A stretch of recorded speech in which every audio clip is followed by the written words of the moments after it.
अभी हमें दिल्ली जाना है, हेलीकॉप्टर है तो हम पौना घंटा में पहुंच जाएंगे, हवाई जहाज़ है तो आधा घंटा में पहुंच जाएंगे। मुझे मान लीजिए अब पहले पैदल यात्री चलते थे, पूरी दुनिया में ऐसा भी इतिहास में चर्चाएं आती हैं, लेख अभिलेख मिलते हैं। तो पूरी दुनिया घूमनी है तो पूरी ज़िंदगी लग जाए तब जा कर के आदमी दुनिया घूम पाए। हम यहाँ 2 दिन में पूरी दुनिया घूम के आ सकते हैं, तो गति बढ़ गई ना हमारी। तो इससे जो हम करना चाहते हैं उसको जल्दी अचीव कर सकते हैं। समृद्धि एक डिफरेंट चीज़ है। समृद्धि के साधन हैं क्या? गाड़ी। सुख का साधन कभी नहीं हो सकती। गाड़ी में कोई सी चीज़ ऐसी बता दो, उसका कलर, उसका सीट अरेंजमेंट, बोला थोड़ा तो ठीक में लगता है, अरे वो कितना, वो तो सुख के साधन होंगे 1%, 99% तो ये समृद्धि के साधन है। कोई कितनी कंफर्टेबल गाड़ी हो, मैं इस पर ज़्यादा कंफर्ट बैठा हूँ। जो 5 करोड़ की गाड़ी में बैठ के सुख मिलता है ऐसे, वो तो मुझे यहीं बैठ के मिल रहा है, और इसमें भी बैठने की ज़रूरत नहीं। जितना ज़मीन पर बैठ के सुख मिलता है उतना किसी गाड़ी में बैठ के सुख नहीं मिलता। आप देखो, ज़मीन पे आप पैर फैला के बैठ सकते हो, ऐसे ऊपर करके बैठ सकते हो, पीछे करके बैठ सकते हो, दाएं बाएं घुमा सकते हो। किसी गाड़ी में, हवाई जहाज़ में कोई नहीं घुमा सकता, ये कार्यक्रम नहीं कर सकता। नीचे बैठ के ज़्यादा सुख है। अब मैं यहीं बैठा हूँ तो इसमें मैं ज़्यादा कंफर्ट कैसे हो सकता हूँ? मेरे आगे ये रखी हुई है, इसके ऊपर माइक रखा हुआ है, इधर उधर भी मैं अब चाहूँ कि मैं इधर पैर फैला के बैठ जाऊँ, तो बैठने का सुख गाड़ी में नहीं है। गाड़ी में सीट कंफर्ट होगी तो आपकी यात्रा में आपको दुख नहीं होगा, सुख तो ज़मीन पर ज़्यादा है। अब अगली बात ले लो, लोग गाड़ी का बड़ा सुख मानते, कपड़ों का बड़ा सुख मानते। कितने बढ़िया कपड़े हों, चाहे हमारी तरह से 100 रुपये वाले हों, 100 रुपये का होगा, इसमें सब दिख रहे हो आप लोग अभी भी इतना पतला सा है, बहुत बढ़िया दिख रहे थे आप लोग इसमें से। चाहे कोई 100 रुपये वाला हो, चाहे लाख रुपये वाला। अब चलो भाई, ये तो सूती कपड़े का है। यदि ये सोने के उससे बने हुए हों, इससे मुझे सुख क्या मिलेगा? बल्कि सोने वाला यदि पहन के आऊँगा तो पीछे और चुभेगा, और ये तो बड़ा सॉफ्ट भी है थोड़ा। कपड़े से सुख नहीं मिलता। ज़्यादा सुख तब होता है जब आदमी बिल्कुल बिना कपड़े के होता है, तो कपड़े से कहाँ सुख? इसलिए हमारे जैन मुनि तो नंगे ही रहते हैं। और हर व्यक्ति जो है सबसे ज़्यादा कंफर्ट तब फील करता है, बहुत गर्मी हो तब इसको महसूस किया जा सकता है। सर्दी में तो थोड़ा बचाव के लिए ठीक है, एक उस दुख से बचाने में थोड़ी मदद कर रहा है आपकी।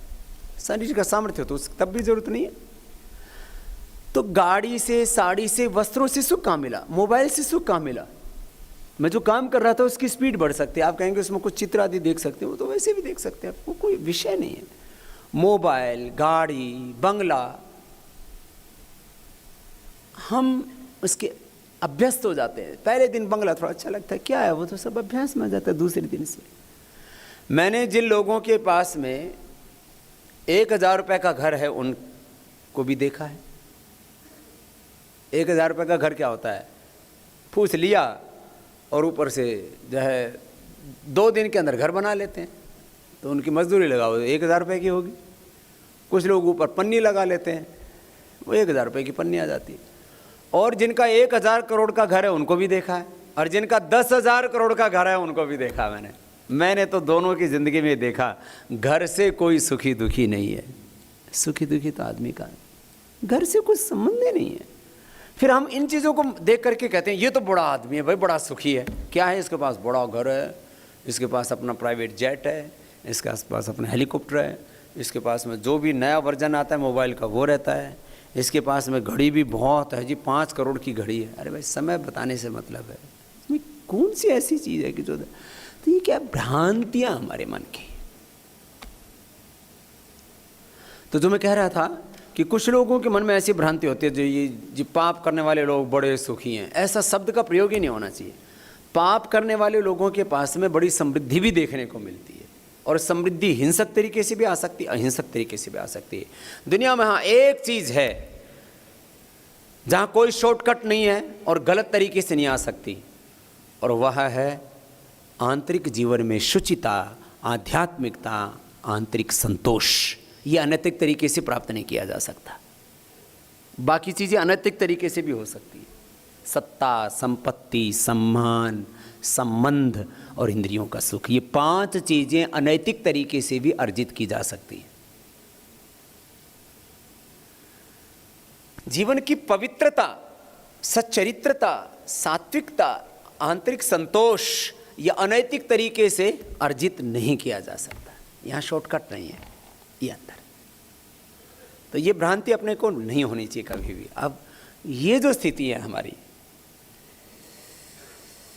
हम जो भी कर्म कर रहे हैं इसमें कभी भी type of work and size of work, ये हमारे लिए कोई मायने नहीं रखता है। और मैंने तो लगभग जिंदगी का जो भी सात्विक काम हो सकता है, जो भी type of work and size of work में छोटे से लेकर के बड़ा तक सब कुछ करके देखा है।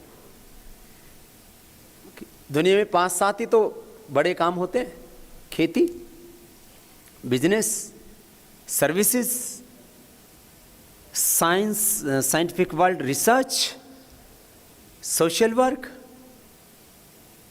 स्पिरिचुअल, एटर्नल पीस, स्पिरिचुअलिटी, माने हर क्षेत्र में, एजुकेशन, हेल्थ, एनवायरनमेंट, कोई भी क्षेत्र ऐसा बाकी नहीं रहा। झाड़ू लगाने से लेकर के, संस्था चलाने से लेकर के, और देश दुनिया को चलाने तक। चलाना खाली राजनीतिक रूप में नहीं होता है, चलाना खाली आर्थिक रूप में नहीं होता है। मैं एक जगह बैठ करके करोड़ों लोगों के मन को चलाने का सामर्थ्य मैंने अर्जित किया है, भगवान ने मुझे शक्ति दी है। सब कुछ करके मैं देखता हूँ, ये जीवन को समझने की कोशिश करता हूँ, ये है क्या जीवन। तो मैं इस निष्कर्ष पर पहुँचा और आपको भी अपने साथ साथ आगे बढ़ाना चाहता हूँ। देखो, यहाँ वेद का एक दर्शन स्पष्ट है, खुद चलो औरों को चलाओ। इसमें भी बड़ी भ्रांतियां कुछ लोग पैदा करते हैं जी, पहले अपने आप बहुत बड़े बन जाओ फिर दूसरों के बारे में सोचना। कभी ऐसा कहीं नहीं लिखा है वेद शास्त्र में। जितना हम आगे बढ़े उतना ही दूसरों को आगे बढ़ाओ। कुछ लोग कहते हैं जब तक सिद्ध नहीं बन जाओ, जब तक पूरे योगी नहीं बन जाओ, जब तक अपने आप बहुत ऊंचे नहीं उठ जाओ, तब तक दूसरों के बारे में मत सोचो। अरे भाई, ऐसा कुछ नहीं है। छोटे बच्चे हो तो छोटे बच्चों की मदद करो, थोड़े बड़े हुए हो तो जवानों की मदद करो, और थोड़े बड़े हुए तो बुजुर्गों की मदद करो। तुम थोड़े कम विवेकी हो तो तुम्हारे जैसा विवेक रखने वाले भी तो कुछ लोग हैं, तुम्हारे से कम विवेक वाले भी, तो उनको विवेक दो। क्या दिक्कत हो रही है? अकेला चलने वाला सिद्धांत वेद का कभी नहीं रहा है। संगच्छध्वम संवदध्वम संवो मनांसि जानतम, ये संगठन सूक्त शब्द को याद होना चाहिए। ओम सम समिद्युवशे वृषन्नग्ने वृश्वा नर्यया इडस्पदे समिध्यसे सनो वसुन्याभर। सब मेरे साथ बोलो, ओम सम समिद्युवसे वृषन्नग्ने विश्वा नर्यया इडस्पदे समिध्यसे सनो वसुन्याभर। ओम संगच्छध्वम संवदध्वम संवो मनांसि जानताम् देवाभागं यथा पूर्वे संजानाना उपासते समानो मंत्रः समितिः समानी समानं मनः सह चित्तमेषाम् समानं मंत्रम् अभिमंत्रयेवः समानेन वो हविषा जुहोमि समानी वाकुति समाना हृदयानि वाह समानमस्तु वो मनो यथा वह सुसहासति। ये इतना बड़ा दर्शन मैंने इसको नाम इसलिए दिया है, मैंने ज़्यादातर मीन्स 99% लोगों को देखा आध्यात्मिक क्षेत्र में जो कहते हैं अपने आप का निर्माण करो, तुम दुनिया से क्या लेना देना। ये कहाँ का दर्शन है भैया? ये तो वेद की परंपरा तो नहीं है, ऋषियों की परंपरा तो नहीं है, और ये सृष्टि की परंपरा तो नहीं है, भगवान की परंपरा तो नहीं है। वेद की परंपरा है तुम खुद आगे बढ़ो, औरों को आगे बढ़ाओ, खुद योग करो, औरों को कराओ, खुद अहिंसा के सत्य के मार्ग पर चलो, सबको अहिंसा सत्य के रास्ते पर चलाओ, खुद योग करो, कर्म योग करो, औरों को भी योग और कर्म योग के लिए खुद साधना करो, सेवा करो, दूसरों को भी साधना सेवा के लिए प्रेरित करो, खुद आगे बढ़ो, औरों को आगे बढ़ाओ, खुद सुख पाओ, औरों को सुख बांटो। यही वेद की परंपरा है, ऋषियों की परंपरा, अपने पुरखों की परंपरा। इसलिए कई बार मैंने भ्रांति देखे लोगों में, ज़्यादातर ये अरे जी अपना आप निर्माण करो जी, अपने आप को देखो जी, अपने आप को देखो जी। अरे भैया उसका मतलब ये होता है कि हमारे जीवन में सर्वोच्च प्राथमिकता अपने निर्माण की होनी चाहिए, इस रूप में कि मुझसे गलती ना हो। इसको प्राथमिकता देने के लिए इस बात को कहा जाता है, मुझसे भूल ना हो। ज़्यादातर होता क्या है, कुछ लोग जो सुधार करने में लगते हैं ना, तो फिर अपनी तरफ दृष्टि कमज़ोर पड़ जाती है उनकी। वह नहीं होना चाहिए कभी भी। दंभ में पाखंड में फिर नहीं जिए हम कि हम बहुत बड़े हैं और हम दूसरों को सुधार रहे हैं, ये भावना नहीं होनी चाहिए। जो एक गीत है ना, बड़ा अच्छा है, गाओ जरा, इसमें सारा योग का दर्शन आ जाता है।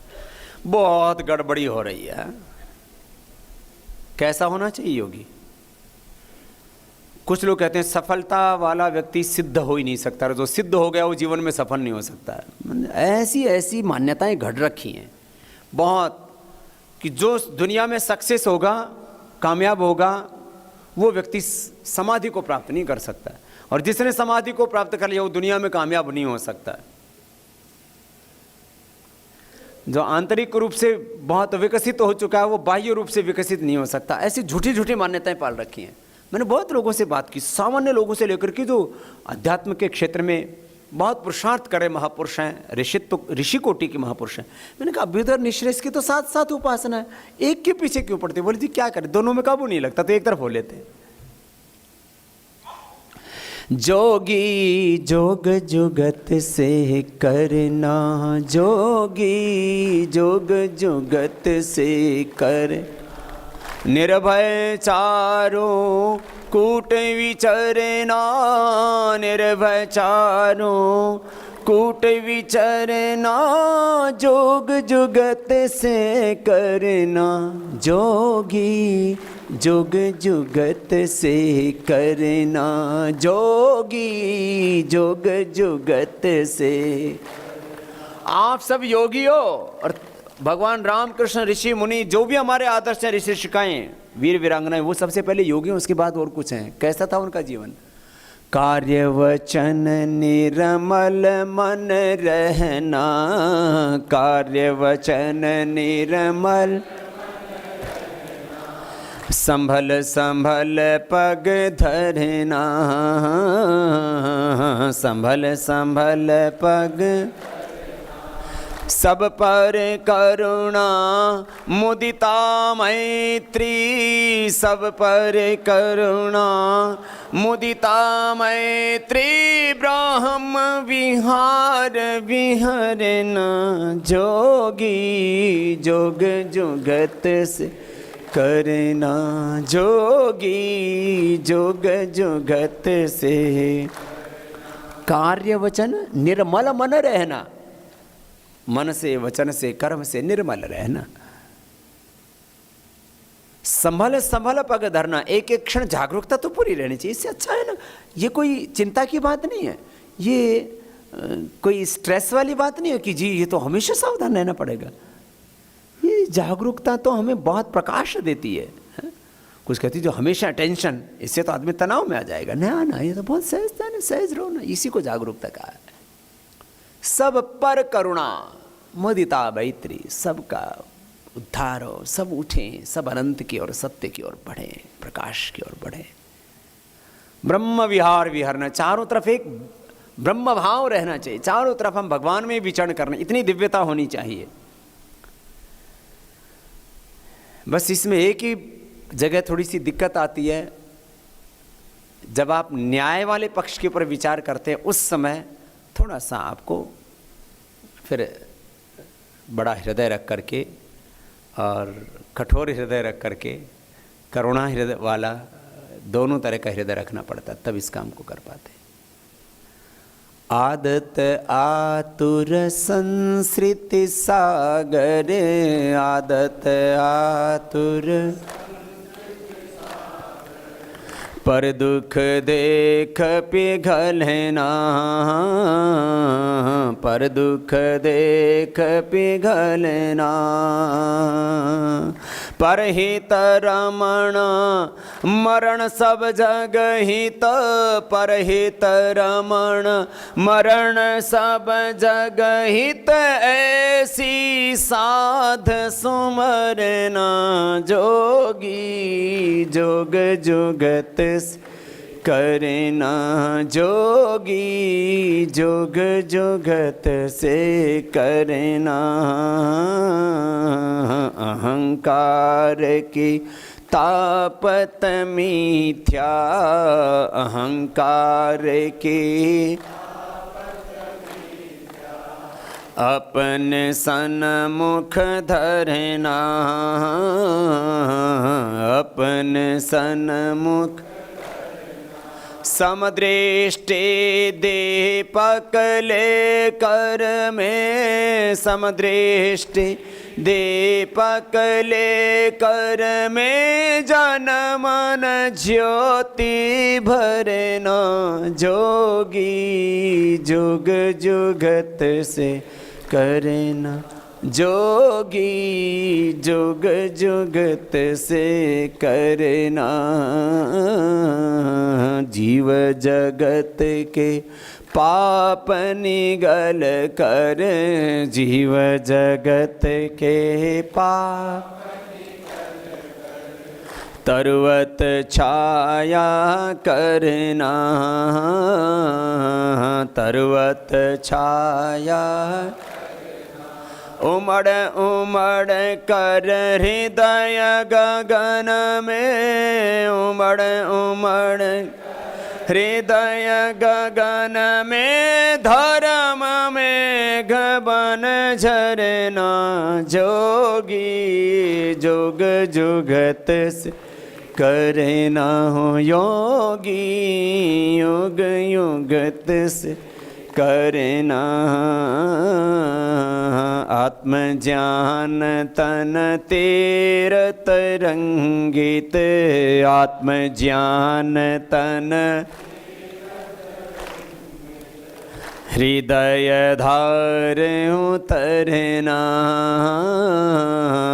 हृदय धार उतरना, हो अभिषेक्त आत्मा विले करे, हो अभिषेक आत्मा विले करे, जग जननी के शरणा, जोगी जुग जुगत से करना, जोगी जुग जुगत से करना, निर्भय चारों कोट विचरना, निर्भय चार कूट विचरना, जोग जुगत से करना, जोगी जुग जुगत से कर, जोगी जोग जुगत। भगवान की शरणागति में कैसे रहना? आत्मज्ञान तन तीर तरंगित, हृदय प्रेम से करुणा से आनंद से भरा हुआ, प्रसन्न चित्त, एकाग्र चित्त, सहज चित्त, ऐसी दिव्यता। कभी मन में ना ऐसी बेचैनी, अशांति, चाट सा हो रहा है अंदर, घबराहट सी हो रही है, मन में प्रसन्नता नहीं है, उदासी, निराशा, हताशा, अतीत का शोक, वर्तमान का राग और भविष्य का भय, ये 3 चीजें बड़ी खतरनाक है। ये रहती है ना तो आदमी का हृदय तरंगित नहीं होता, ऐसा आनंद रहना चाहिए ना। कितना दिव्यता दी है। मैं तो कहता हूँ भगवान ने हमें मनुष्य बना के सब कुछ दे दिया। भगवान ने अपना काम पूरा कर दिया मनुष्य बना करके, बाकी काम तो सब हमें खुद ही करना है। इससे आगे भगवान का काम पूरा हो गया। इतनी दिव्यता दी है सब तरह की। आत्म ज्ञान तन तीर तरंगित हृदय धार हो अभिषिक्त आत्म हवि लेकर अपनी हवि भगवान के चरणों में अर्पित कर दो। ओम अयंत ईध्म आत्मा झात वेदस्तेन इध्यस, अपने आत्मा को ईंधन बनाओ, हवि बनाओ, सामग्री बनाओ, आहुति बनाओ और भगवान में अनंत में अपने आप को सौंप दिया। अब जो करा रहा है बस वो करना। इसी को कहते हैं अकाम होना, अचाह होना, निष्काम होना, आत्म काम होना, आप्त काम होना, ब्रह्म काम होना, दिव्य काम होना। मैंने अपनी इच्छा का त्याग कर दिया। ये है बहुत ऊंची चेतना, जहां हम सबको जीना है। भूल हो जाए फिर उठ जाओ, क्या दिक्कत है। कहते स्वामी जी आपके सामने होते हैं ना, और जब आप इस स्टेज में लेकर के जाते हो हमें धीरे धीरे, तब चेतना के स्तर पर पहुंच जाते, फिर वापस आ जाते। दिक्कत क्या है, वापस आ गए फिर उड़ जाओ। रास्ता तो पता ही है ना, है? कि भाई इधर लेके गए थे स्वामी जी, तो चलो वापस। इतना बता दो प्रभु मेरी मंजिल है कहाँ, इतना बता दो प्रभु मेरी मंजिल है कहाँ, मुझे ले चलो वहाँ जहाँ संतों का डेरा है, मुझे ले चलो वहाँ जहाँ सिद्धों का डेरा है, कर दो दूर प्रभु मेरे मन में अंधेरा है, जब से तेरी लगन लगी हुआ मन में सवेरा है, जब से तेरी लगन लगी हुआ मन में सवेरा। बोले बाबा जी एक बार पहुंच तो जाते, पहुंच गए तो रास्ता तो पता लग गया ना, फिर बढ़ जाओ। क्या होता है हम बार बार ना नीचे आ जाते हैं, तो ये तो होता ही। गलत चीजों का अभ्यास तो लगभग एक ही बार में हो जाता है। उनका एडिक्शन कुछ ज़्यादा स्ट्रांग है, आकर्षण कुछ ज़्यादा है।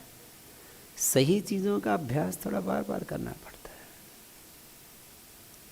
तो रास्ता पता लग गया। तो इसलिए संत कहते हैं, स्वामी शरणानंद जी महाराज कहते थे, भाई गिरो ना तो मिट्टी के ढेले की तरह मत गिरा करो। मिट्टी का ढेला वही पड़ता और बिखर जाता, वहीं उठता ही नहीं। फिर फुटबॉल की तरह गिरो, और गिरे तो और ऊंचे उठे, फिर और जोर से गिरो तो और ज़्यादा ऊंचे उठे, ऐसे उठते जाओ। ऐसा कुछ लोग गिरते हैं ना तो पहाड़ से गिरेंगे तो तलहटी में मिलेंगे। अरे भाई बीच में कुछ भी झाड़ जंगल आते पकड़ लेना भाई, नीचे गिरना जरूरी है पूरा का पूरा। बोला अब तो एक बार धर्म भ्रष्ट हो लिए तो पूरे ही होके देखते ना भाई, थोड़ी गलती होगी, उस बीच में कोई भी झाड़ झंकाड़ आए, कुछ भी सहारा मिले धर्म का, गुरु का, सत्संग का, सेवा का, बस कुछ ना कुछ पकड़ के फिर बीच में रुक जाया कर। कुछ ऊपर से गिरेंगे नीचे धड़ाम से, फिर चकनाचूर। फिर कहते अब की बार तो हिम्मत नहीं, अब नहीं जा सकता हूँ उतनी ऊंचाई पर। फिर उदाहरण देते हैं, बोलो फला विश्वामित्र यूँ गिर गया था, जमदग्नि यूँ गिर गया था, अत्रि यूँ गिर गया। पता नहीं, झूठी कहानियाँ मुझे तो लगती है। 99% तो फॉल्स हैं ये कहानियाँ। जैसे वाल्मीकि ऋषि जी के बारे में बताते हैं ना, पहले डाकू थे फिर ऋषि बन गए। मैंने देखो ज़्यादातर लोग ये कहानी सुनाते हैं। एक बाबा फंस गया, मेरे साथ था दिल्ली में, मैं दिल्ली के कुछ कार्यकर्ता हैं उस समय के, बैठे, वो बाबा ने ये कहानी सुना दी। वो वाल्मीकि समाज ने उठा लिए पत्थर, बोलो मारो इस बाबा को। बोले हमारे गुरु को डाकू बता रहा है, भगवान वाल्मीकि को। अच्छा उसके बाद में मैंने अच्छा ये हमने भी सुन रखी थी। लेकिन इसका रिएक्शन ये होगा, ये पहली बार देखा था, हमने सुनाई भी नहीं थी भाई। हो कई बार क्या होता है, आदमी कहानी सुन के दूसरों को सुना देता है, उसका स्रोत जानता नहीं कि कहाँ है। उसके बाद मैंने देखा किसी भी शास्त्र में, किसी भी ग्रंथ में कहीं पर नहीं लिखी कि वाल्मीकि डाकू थे, और बस ऐसे कैसे सुना देते कहानी वाले।